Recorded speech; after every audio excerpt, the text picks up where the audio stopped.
The first time you stood in the J. Edgar Hoover building, the air smelled of recycled paper and cleaning solvent. You were 37. Your suit was off the rack, dark blue, a tie your wife picked out. The badge on your hip had your photo on it, your name underneath. It still felt like a prop from a movie set. You came from the field office in Detroit. Bank robberies. Wire fraud. You knew how to read a room of suspects, how to let a silence stretch until someone volunteered a name you hadn't asked for. That skill, that patience got you noticed. A deputy director named Morrison watched you work a polygraph once. He said you had a quality he called *stillness*. He meant it as a compliment. The first office they gave you was on the 4th floor. A window, finally. You could see the cars on Pennsylvania Avenue, small and quiet.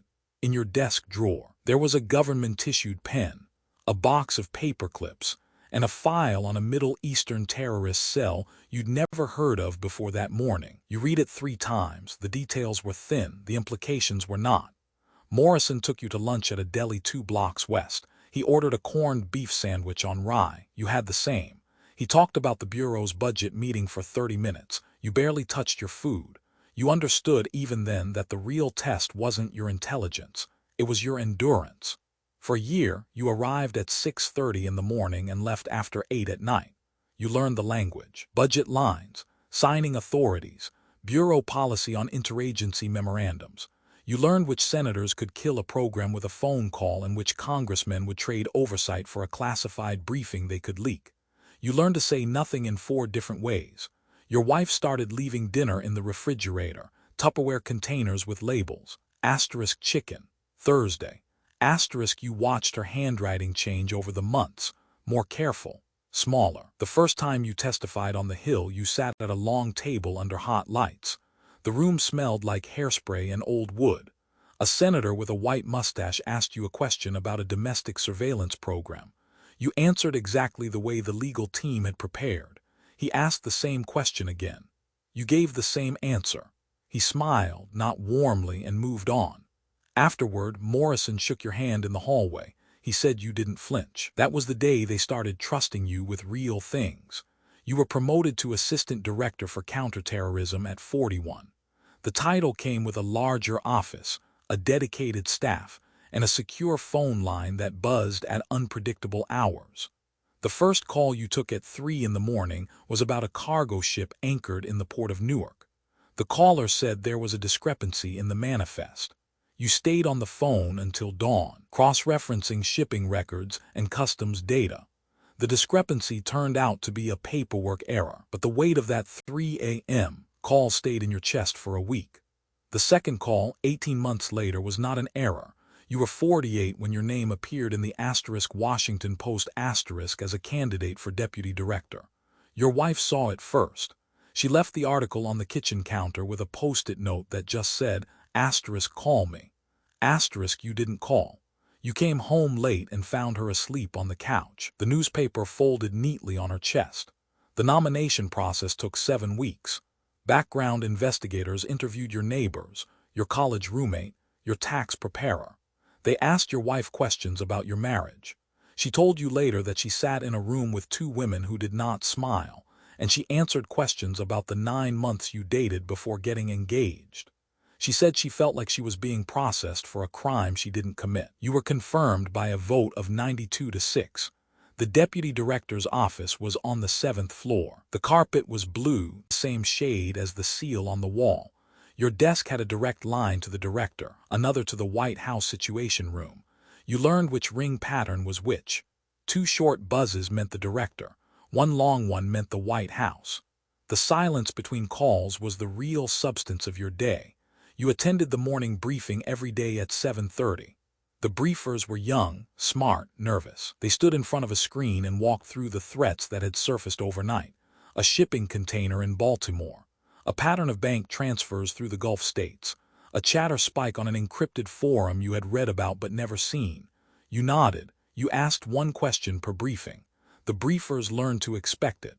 There was a safe in your office floor. You opened it twice a day.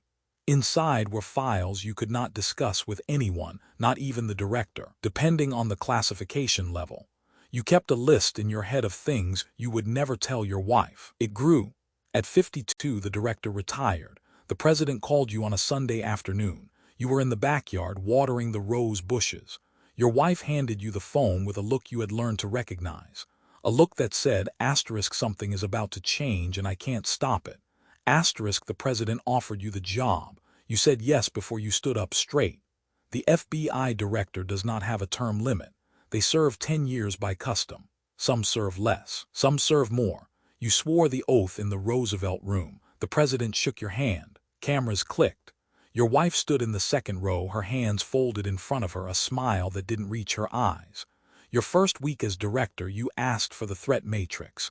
It was a spreadsheet 72 pages long, color-coded by region, risk level, and time window.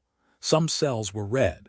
You learned to scan it in under a minute. You learned to ignore the yellow cells and fixate on the red ones. The red ones lived in your chest after you left the office. You started having trouble sleeping in your third year as director. The dreams were not nightmares, they were just repetitive. A document you had to sign over and over, a pen that would not write. You woke up with your hand cramped as if you had actually been gripping something. Your daughter stopped calling on weekends. She said she didn't want to bother you. You told her she wasn't bothering you. She said, "Okay, Dad." The calls became text messages. The text messages became emoji. You saved everyone. The fifth year was the hardest. A case involving a domestic terrorism cell took up 14 months of your life. You read every interview transcript. You watched every surveillance video. You signed the search warrants yourself. You attended the sentencing hearing. The defendant, a man in his 20s with glasses and a quiet voice, looked at you from the defendant's table. He smiled. Not at you. At something behind you. You felt cold. You could not explain it. The White House started calling more often. Different voices each time. Staffers who spoke fast. Counselors who spoke slow. They wanted information. They wanted influence. They wanted you to say things that were not exactly true. You learned to say no in a way that sounded like yes. You learned to say yes in a way that meant nothing. Your stillness became a weapon. By your 7th year, you had outlived 2 White House administrations. The third one wanted you out. You heard whispers from people you had known for decades. Asterisk, he's been there too long. Asterisk, asterisk, he knows too much. Asterisk, you did not respond. You kept going to the morning briefings. You kept signing the paperwork. You kept scanning the red cells. One Tuesday morning, the Attorney General asked to see you. You sat in her office. She closed the door. She said the president had questions about your leadership. She said it with a face that was trying to be sympathetic. You looked at her for a long moment. You said nothing. The stillness you had developed over 30 years filled the room. You were asked to resign on a Thursday. You did not fight it. You wrote a letter. You read it aloud at a press conference. Your voice did not waver. You thanked the bureau. You thanked your family. You walked out of the Hoover building for the last time at 4:17 in the afternoon. The air smelled like spring.